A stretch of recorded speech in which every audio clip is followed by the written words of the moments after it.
Let's get on with the conversation now and continue with our catching up series. What we're catching up with this morning, Larry Ekundayo, IBF European welterweight title of Nigerian descent. Larry Ekundayo was born in Mushi right here in Lagos. Let's go to London. Good morning, champ. Welcome to Sports This Morning. Good morning, guys. How are you? Awesome. We're staying safe. How you doing? Doing well, thank you, sir. Okay, Larry, let's Stay get into the safe. conversation. It's COVID-19, so I thought about it. Let's catch up with Larry Ekundayo. How have you been holding it down since the outbreak of COVID-19? Because, of course, we've not been seeing any boxing. It's a bit difficult. This is a new normal, so it's quite different. We just trying to adapt to it. So far, so good. We're alive. We're healthy. So that's the most important thing. Yeah. So far, that's it really.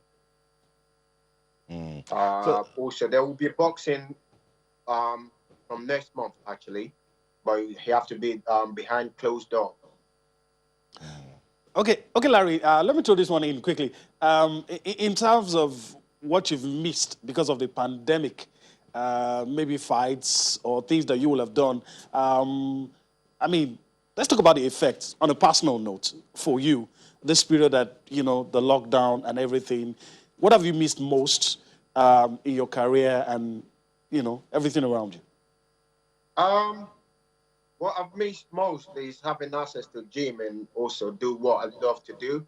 Most is boxing and you know, inspire the youth as well. That's one thing I miss the most. So at the moment, we still don't have access to a gym. So I'm doing a little bit here and there in the park when we were allowed to go out to train. So far, that's all I've been doing. mm.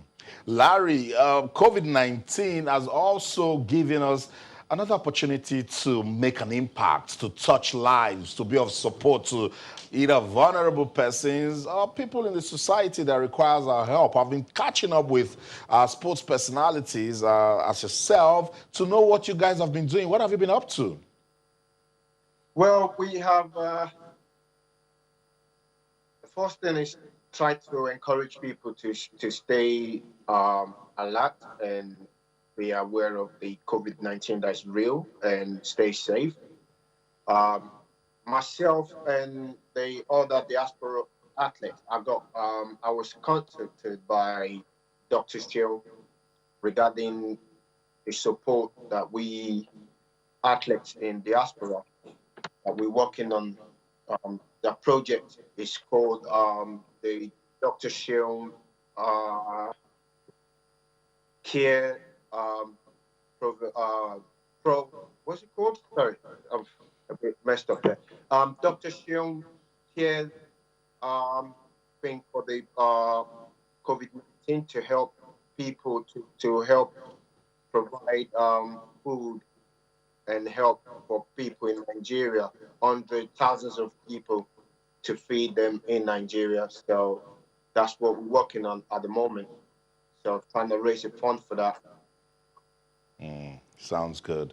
Sounds good. Larry, I know right after the fight with John Ten, you became IBF European welterweight champion. You went on to retain that title, beating Louis Green. I caught up with you in London last year. You were so eager to have a fight back home. Will that fight happen after COVID-19? Um, Hopefully, we're still hopeful for that to happen. I meant to actually fight in Russia last month, but due to the COVID-19, everything was on hold. So I don't know what's going on at the moment. I had a fight in February this year, and I'm sure by next month we will know what's going on. We'll know our fate with the fighting industry. But at the moment, there's some fight that's going to be fighting on Eddie on shows. Frank Warren not doing shows, but all of this is going to be behind closed doors. All right. I know you're keeping a lot of things to your chest, especially about when and if your fight is going to happen in Nigeria. But can you share with us the things that you're allowed to say about the obstacles, those things that may stand that may prove to be an obstacle to you, staging a fight in Nigeria and bringing it home? We struggle with at the moment, as we all know, that the infrastructure of sport in general in Nigeria, we still a bit behind. So I think that's one of the obstacles, and the fact that people don't understand boxing in Nigeria. We see it as a fight rather than sport or business. Boxing generate a lot of revenue. Um, for example, we have big fights in Vegas and all of that, and people travel around the world to go there, and that help the economy over there. So if we can do the same in Nigeria, we'll be surprised how many people will come all over the world. And I think people will actually understand the whole concept about behind boxing, not just fight. So that's the obstacle, just to educate people to know what is attached to boxing rather than just getting punched in the face. Okay. That sounds good. Okay, Larry Ekundayo, stay right there. We'll continue the conversation. It's sports this morning on Channels Television. We're talking with IBF European welterweight champion Larry Ekundayo. Just catching up with him to know how he's doing. Larry, we'll come back to you. We'll go on this quick break. When we come back, Anthony Joshua will fight Tyson Fury. They've announced the fight for next year. It's a two-title fight. What does Larry Ekundayo think about that fight that has been dubbed the biggest in British history? Will tell us. Don't go anywhere. Stay. Welcome back to Sports This Morning on your award-winning sports-loving Channels Television. You can be part of the show this morning on Twitter. We're Channels_sports, and we've opened the thread telling you everything we're talking about. Be part of the conversation. Twitter, Channels_sports. Let's go back to London. The champ, Larry Ekundayo, has been talking to us. Let's get the conversation going. Larry, before I get into Anthony Joshua and Tyson Fury, I want you to tell me, how frustrating has it been trying to get a title fight in Nigeria? It's been ridiculously frustrating. And we all talk about having a big fight, having Anthony Joshua to have a fight in Nigeria, and we have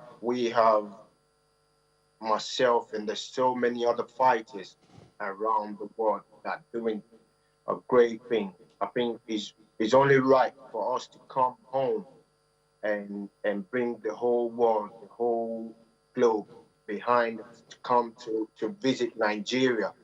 And to me, I think I would rather be a lion in the jungle than a dog in the city.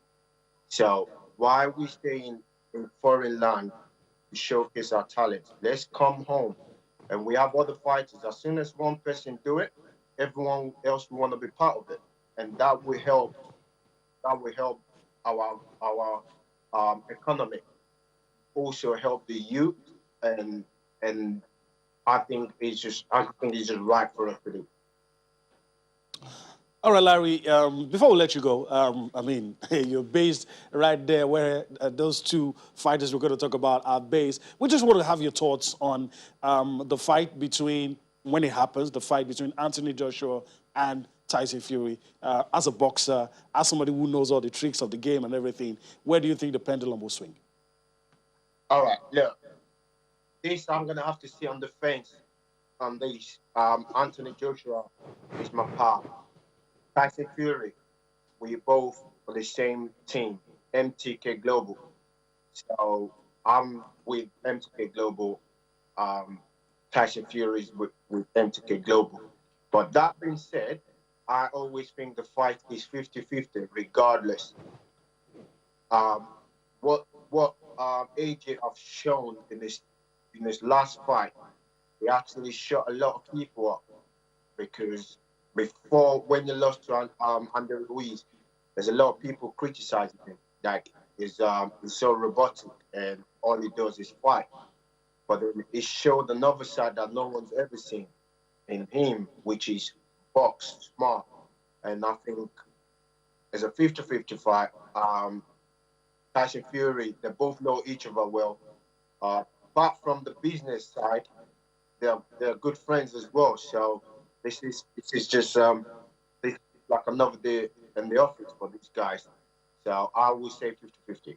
Okay, I like you being staying safe with that one, and these are the times where we need to actually stay safe. But Larry, British boxers they've been busy lately. Yesterday on Twitter, Dillian White had to call out Tyson Fury. He's been calling out Tyson Fury. Does Dillian White have a point to prove by fighting Tyson Fury? What do you think?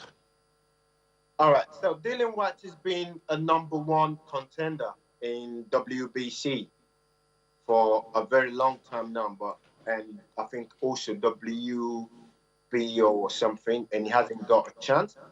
So Tyson Fury, before Tyson Fury have to fight AJ, now he's now been mandating that he have to fight Dylan White first before he gets to AJ.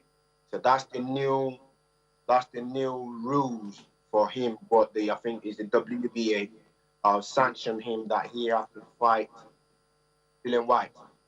Again, these guys know each other. They help one another during sparring, and I'm sure, even though we all helping one another, we kind of like weigh ourselves and chances that we have in sparring, just in case of situation like this. So, Dylan White is always going to be a problem for any one of these guys. Dylan White is a real fighter. Yeah. And as we all know, every weight, anything can happen. One punch can hand the whole thing. So again, Dylan White is a part of mine as well. So I'm gonna be on the fence on this one as well. 50-50. Larry, 50-50. Larry Ekundayo, I must say thank you so much for being on the show this morning. I miss sparring with you, so when I get into London, let's get into the gym. Let's spar. Thank Yeah, you. let's do it. Let's Okay, do it. thank you so much, Larry Ekundayo, speaking Thank to you us so from much. his base in London. It's all about catching up with our big stars now they're doing. And yeah, I mean, look, whether we agree or not, that's going to be a very big fight that will get all of us talking. Tyson Fury, Anthony Joshua.